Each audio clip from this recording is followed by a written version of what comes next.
You know that moment during the holidays when everything just feels right. The tree's lit, the coffee's hot, and that first bite of sugar cake just melts in your mouth. Yep, that's Dewey's Bakery. Here in Winston-Salem, Dewey's has been baking up holiday magic since 1930. From their classic Moravian cookies to cheese straws, and of course, the holiday cake squares, where you can still get one free every Monday. Right now, it's the season for sweet treats at any of our 3 Triad area locations. In Winston-Salem at Thruway and Renolda Manor, plus one in Greensboro at Friendly Shopping Center. Easy holiday ordering is also available at local.deweys.com. It's also the season for raising sweet dough for your organization. Just contact any Dewey's store for more information on how you can set up your own holiday fundraiser, where 50% of the items sold go immediately back to your organization. Plus, holiday stores are popping up from mid-November all the way until Christmas Eve. In the Triad and beyond, these special holiday shops will assist in raising money for nonprofits, and the locations can be found by visiting deweys.com. So make the holiday special for the ones you love and others with Dewey's Bakery, home of free Cake Square Monday all year round. Dewey's, celebrate every day. The upcoming podcast of Twin City Talk is produced by Tim Beeman of Such and Such Media. Start your own podcasting journey by visiting suchandsuchmedianc.com. These podcasts are produced weekly, and every episode can be found at their website, twincitytalk.com.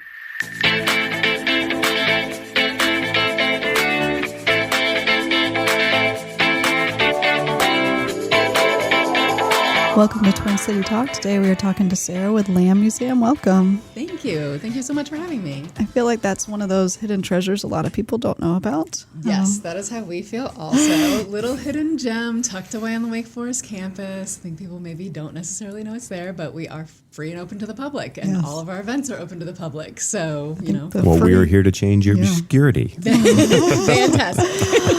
So tell us a little about the museum and what you guys offer. Yeah, absolutely. So it is our 62nd year. We have been in 5 different locations and had 3 different names, which I think maybe doesn't have visibility. Some people might know us just as the Museum of Anthropology. If you've been here a very long time, you would know us as the Museum of Man. Since 2021, we have been the Timothy S.Y. Lamb Museum of Anthropology. And in 2020, we moved into our current location, which is in Palmer Hall on the Wake Forest campus. If you had visited us before, then it's only about 100 yards away, so it's not super confusing, hopefully. So we are North Carolina's only museum that studies global cultures and focuses on that specifically. I did not know that. Yes. It's very cool. Yeah, absolutely. Superlatives, always nice.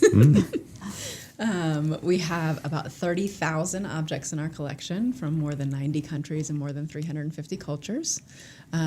We have a reasonably small exhibit space, so that means we change our exhibits very frequently in order to rotate those objects through. Yeah. And most of our exhibits are student curated, so this is Wake Forest student work that is on display.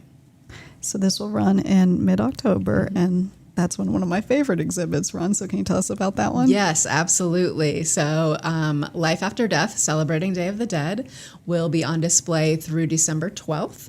That is an annual exhibit that we do, and this is actually our 30th year of doing a Day of the Dead exhibit, so we're really excited about that. The exhibit talks about the different ways in which Day of the Dead is celebrated. When we first started doing that exhibit, it was much more of a what is this holiday, introducing people to the idea of it, and especially post-Coco, we realized that people know what Day of the Dead is. It's taught in schools now. It's a very different situation than it was previously. And so now the exhibit really focuses on, okay, this is not just one thing, and this is very differently celebrated in different areas, and why that is, and all of sort of the different focuses of Day of the Dead. It could be on the ofrenda, on the altering. It could be on the altar, rather. It could be a celebration in the cemetery. It could be be like a big public celebration, like parades and festivals. So we cover sort of all of that and the different places in which that happens.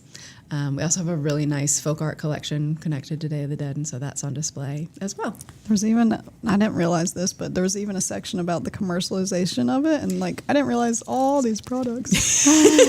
Yes, it's not up this year because we're in a smaller gallery. Gotcha. So the size of it changes depending on what gallery we're in. Just didn't realize how big it had grown, I guess. Oh, yeah, you can go to like any, sometimes into like Burlington or Marshalls or something like that, and there's anything you could ever imagine with Day of the Dead imagery on it. So, yeah. So how long have you been with the museum? I've been with the museum for 20 years. Oh, wow. Yeah, a long time. So what's your favorite part about working there?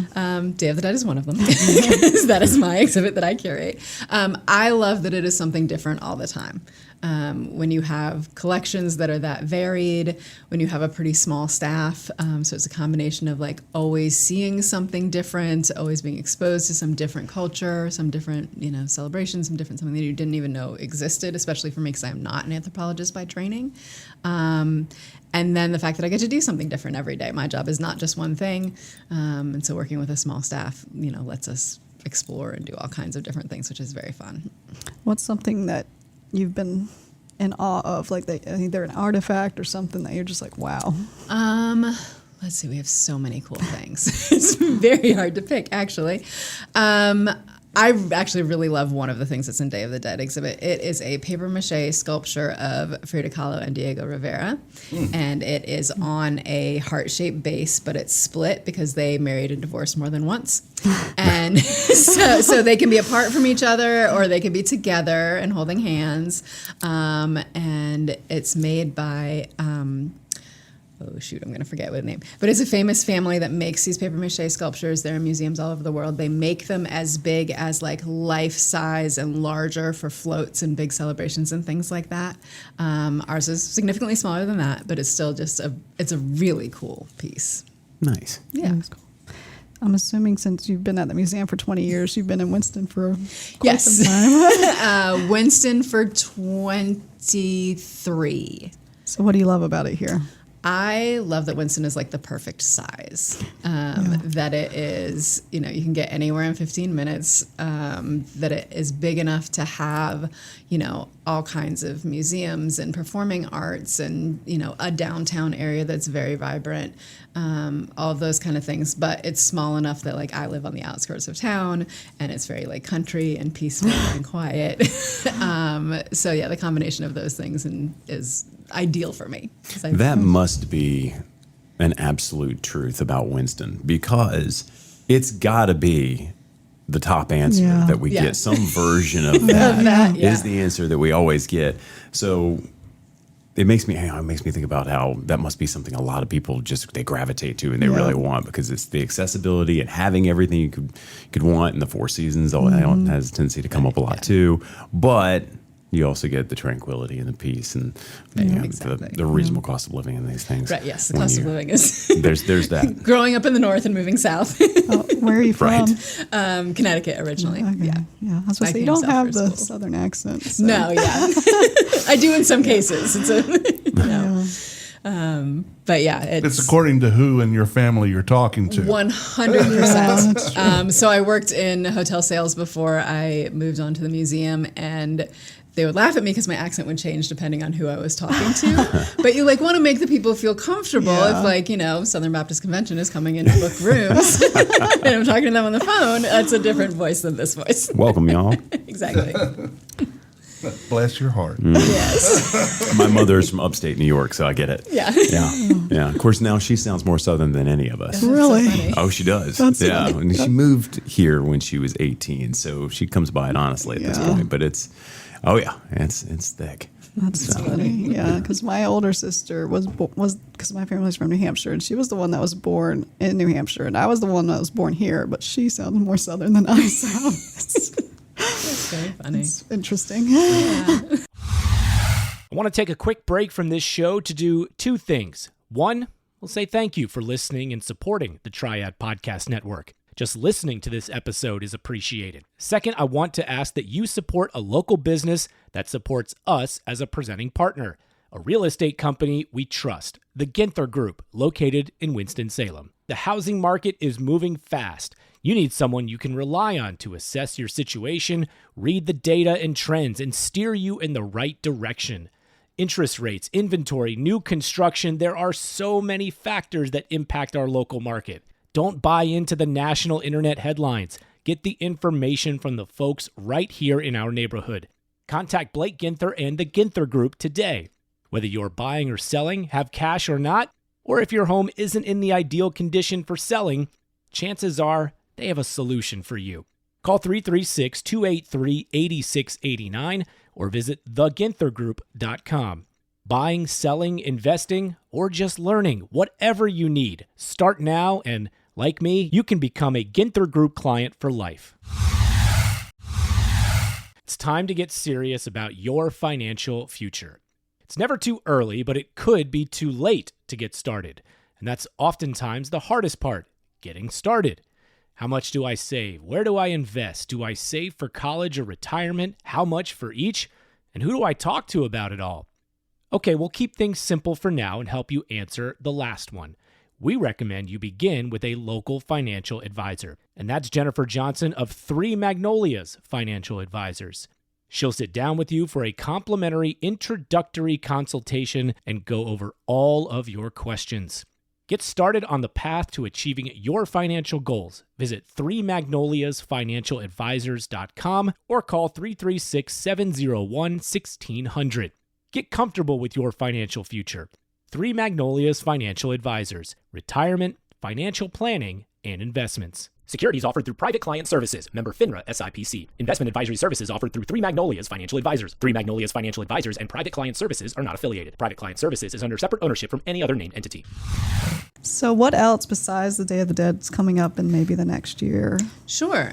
So the other exhibits we'll have up this fall, we our permanent, we only have one exhibit that stays the same all the time, and everything else changes.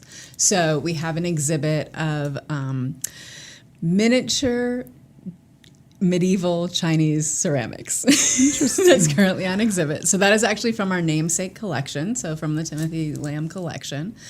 He donated around 600 pieces, predominantly from a single kiln site in China called Changsha. We actually have the largest collection of those pieces outside of Asia. And this exhibit is focused on this about almost 80, I think, miniature figures. So they're like this big. There are lots of little animals and little people and things like that. It's very interesting. So this is done by students who were doing like true artifact analysis. And so there's like a section on goats and talking about like why these goats look different than these goats and what that might mean. And it's really interesting, actually. How old are they? They're from the Tang Dynasty, so they are over 1,000 years old. Oh, wow. Yeah. Wow. Cool. It's a very cool collection. There's also a section that is not miniatures, but has some ewers and other vessels that have poetry on them. And so some people in the translation program at Wake has a master's in that. And they very kindly figured out what all of these say. So not only is it not contemporary, writing, and some of the brushstroke is hard to read anyway, but they did some amazing work and figured out what That's those really poems cool. say. Yeah, That's extremely cool. Amazing. Love that. Yeah. So that's up through November 22nd. So do you still have, because I know it changes, but there's usually interactive stuff and like scavenger hunts for kids? Yeah, we have scavenger hunts for kids. We have 2 different versions of it. So we have one that's like a find the photo and then answer some questions. So that one's good because it can be used for a wide variety of ages. So if you're, a real little one, you might just want to find the photo and make check marks, and you want to do the reading and answer the questions. And then we have a harder one that's riddles. That is usually like middle school and up. We do with that. But yeah, those are free for anybody to try out. You still have like the little musical instruments up that they can play with? We don't have musical instruments out right now because that was tied to a specific exhibit. Our interactives right now, Day of the Dead has a place where you can make an offering so you can remember a loved one and add it just on paper flowers and add that to the altar. Don't have anything else out right now. But we always try to involve some kind of, interactive, And make you it guys kid-friendly. Do like workshops? Can you talk a little about those? We do. So we try to do craft workshops. We're not doing any in the fall, but we probably will again in the spring. They're usually in some way tied to something that's on display, and we will give a little lesson about the object, about the history, show other objects from our collection if we have things that are not on display that are also connected, and then people get a chance to work on that craft. And so we did Chinese calligraphy over the summer. That one we brought in a wonderful guest instructor in Mona Wu, because that is not something that we can do ourselves. But if it is something we can do ourselves, we did tie-dyeing last summer. We've done a variety. We did mosaics. So just a variety of different things. Gives people hopefully a pretty affordable price point, something that they're creating that they can take home with them. It's pretty fun stuff. Is there anything that you would like to have on display that you have not been able to acquire yet, or something you've wanted to do? That's a great question. Let me think. I would really love to do something with shells and beading. We have so many objects from all around the world that have this amazing decorative beading. So whether that's Plains Indians, whether that's Cuba objects from Democratic Republic of the Congo, whether that we have all of these things. So I hope that one day we'll get around to that and kind of doing a comprehensive worldwide look at how beading is used. And That's I think pretty that cool. would be very fun. Maybe I don't know whether that's fun to anybody else, but it was really interesting to me. And I like the part of my thing is I like color. We have sort of an ongoing joke that anthropology is very brown because it is a lot of baskets and a lot of wooden objects and a lot of things that don't have a ton of color. Often ceramic's not a ton of color, which is part of the reason why I love Day of the Dead, because it's very colorful. super duper colorful. And so I like being able to bring out things that have a little more color, make it pop. Makes sense. That does, Yeah. So basically, you want to do that so that you have more color in the museum. I got it. Okay. Always. Bust up the brown myth. Yes. We do have some, and textiles too. We have a lot of textiles that don't get out as much as I would like them to. I think in part, so we have some on-site storage, which is about 10,000 or so objects that we use more frequently, I guess. But our textiles are not stored in the museum. And because of that, I think we just don't think of them as much, even though we have a great database where we can look at them. Anybody can actually look at our whole collection on our database online. Oh, that's cool. But they're not just as top of mind, really. And so to pull some of those out is always great too, because that's really fun. We actually have a mini exhibit right now with Tibetan saddle rugs, and so that is a fun one and has lots of color and talks about the symbolism that you find in those rugs. So is this something that a lot of schools do? Do a lot of universities have? There are a not museum a like this? ton of anthropology museums, no. Most schools more art oriented. Now they might have anthropological collections, but they're not interpreted the same way that we would interpret them. I got you, because this is hitting me I was unaware of how vast this is and how much you've got. And then I started thinking, does every university have one of these things? And No, I was just completely is the unaware. answer. There are, I think there may be 20 or 30 in the country. Oh, okay. So that makes this that much more unique and rare. Yes, in terms of a university. Remember that. It's very unique and rare what we have here. You got to go see Lamb. Got to go check it out. Yeah, and it's free. It's free. And there's parking. It's And free, and nothing is free anymore. Yes, So it's free. Yeah, There is like dedicated literally visitor nothing. parking. Yeah. How did the museum start? So the museum started with anthropology faculty that were doing field work abroad and brought back objects from wherever they were working. And kind of started a little collection. And then, what do you do with this collection? People might want to see this collection. So when we first started, we were in the basement of one of the classroom buildings at Wake Forest. So really nobody was seeing. So it was very insular Wake Forest then. And then we moved to Ronaldo Village. And so then was when we really started the public outreach part of it. And then moved to our first spot on main campus. And it just continues to grow and grow. So now we get collections, donations from all over the country. People find us in a variety of different ways. We get a lot, people who are downsizing. We have a fair number of missionary collections. So that's one of the ways that's common for people to travel to more isolated regions. And so we have a lot of that. Are there any countries where you'd love to see something come from that we haven't, or you haven't brought before? I would like to see maybe more Central Asia and Middle East. We don't have as much of that as I would like us to. We're very strong, particularly West and Central African collections. So maybe North Africa a little bit more too. We have an enormous collection from Papua New Guinea. So soliciting anybody who knows a lot about Papua New Guinea, because we have a lot of things and we don't know a lot about them. Not a huge interest for Wake Forest students to do the research. So, we have a wonderful mass collection. So yeah, there's always something that we're looking for. We're at the point where we're a little bit more picky about what we take. For a long time, we would take anything that anybody would give us. Yeah. And now we're at the point where so many thoughts come to mind. Now we're at the point where it's like, okay, it has to fit into truly what we're doing, not be, many, many duplicates of things that we already have. So this actually ties into the other exhibit that we have up, which is basically a recent acquisitions exhibit. But there was a Museum of World Cultures at UNC Wilmington that was never kind of really its own thing. Like, it didn't have a separate building and a big display space and all of that. And then eventually the collection went into storage. And so a couple of years ago, they offered us the collection.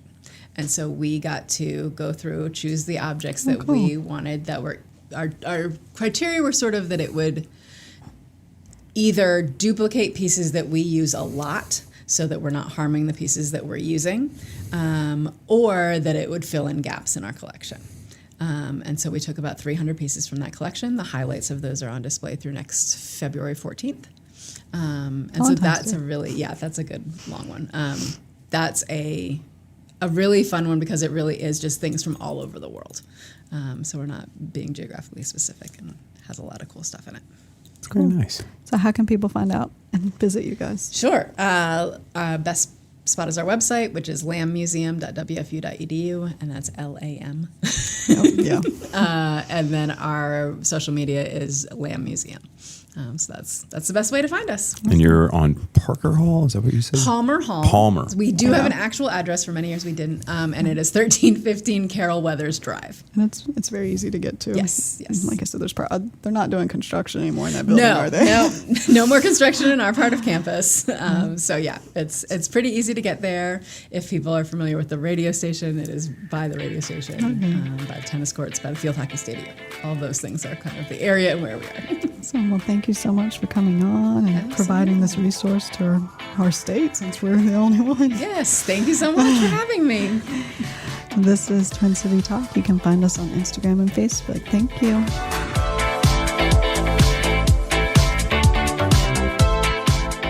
The views and opinions portrayed by guests on this podcast are not necessarily those of the distributors and hosting companies. And if you love this podcast, that's great, but don't think about stealing it. Reach out to us and talk about the content, because it is copyrighted.